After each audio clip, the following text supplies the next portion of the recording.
Hi, there in Chicago, Mel here. The voice crying out from the wilderness of Malibu to lend that voice for your support and encouragement at your rally today. The Coalition for Canceled Priests. I mean, it's not hard to believe that there is now such a thing, as personally I know many priests who have been canceled. But not for the reasons you'd think. I mean, it's not like they did a hit-and-run drive and left the scene of the crime, or embezzled church funds, stole the altar wine, or committed some other heinous crime. No, not at all. And who's persecuting them? Well, their own bishops. How's that? Yep. Who are they? Well, they're a pack of men who generally passively sit by and tolerate any kind of nonsense. But if one of their priests utters something that resembles orthodoxy, well, then they spring into action, they reprimand him, and they bully him and do their best to cancel him. And it succeeds. They drum him out of the service, off he goes. I'm really sorry about that. That's a grave injustice, and it's kind of white martyrdom. And it's nothing new. It really isn't. It's nothing new. And it's a symptom. It's a symptom of a very deep sickness that afflicts the church. It did not happen overnight. If anyone's familiar with the missives of Archbishop Viganò, he says that the seeds of erosion of the church were sown with the reforms of Vatican II, and I agree with him. He suggests even that we scrap the whole thing and go back and do it the way it was before.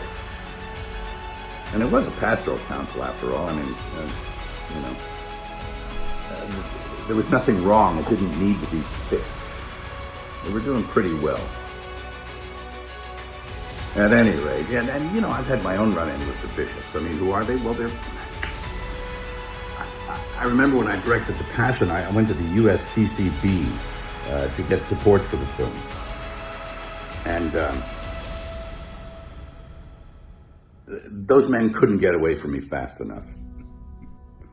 And all but a few of them turned their back on me. And it was pretty telling about who they were. A pretty insipid bunch. And it doesn't look like anything's changed. Geez, I remember back in the 70s,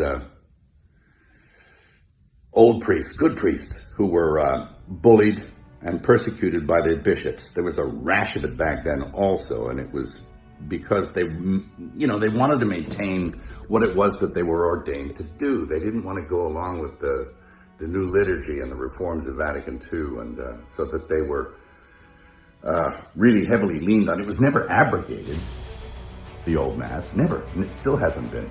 You can't. It's protected by quo primum. But they were bullied and badgered and put in insane asylums, and it was pretty sad to watch. And this kind of thing is now happening again. So. And how are we supposed to know the good guys from the bad guys? Well, we were given a standard by which to judge them. By their fruits, you'll know them. By their fruits. Anybody seen any good fruit lately? Yeah. It's tough. And look, I'm a pretty sinful guy. I mean, I'm as venal as the next guy. But I know the difference between a shepherd and a hireling. And I think that the vast majority of these bishops are just a bunch of hirelings. And my question is, who's hiring them? I don't think it's Jesus. Is it Francis? Who's hiring Francis? Is it Pachamama? I mean, I think you need to look at the whole institution. And, I'll quote Archbishop Viganò again in saying that he believes that there was a parallel counterfeit church set up to eclipse the real one. He's suggesting usurpation or an inside job. It seems that way. Anyway, of course we know the gates of hell will not prevail against it. The victory is God's, not ours. And it will flourish if we keep it in our hearts. It can flourish in our hearts and keep the faith. And that's what's going to happen. That's what I encourage you to do. Again, I'm sorry for your pain, the injustice. I'll definitely throw something in the hat to add my support. And God keep you and God bless you. Thank you.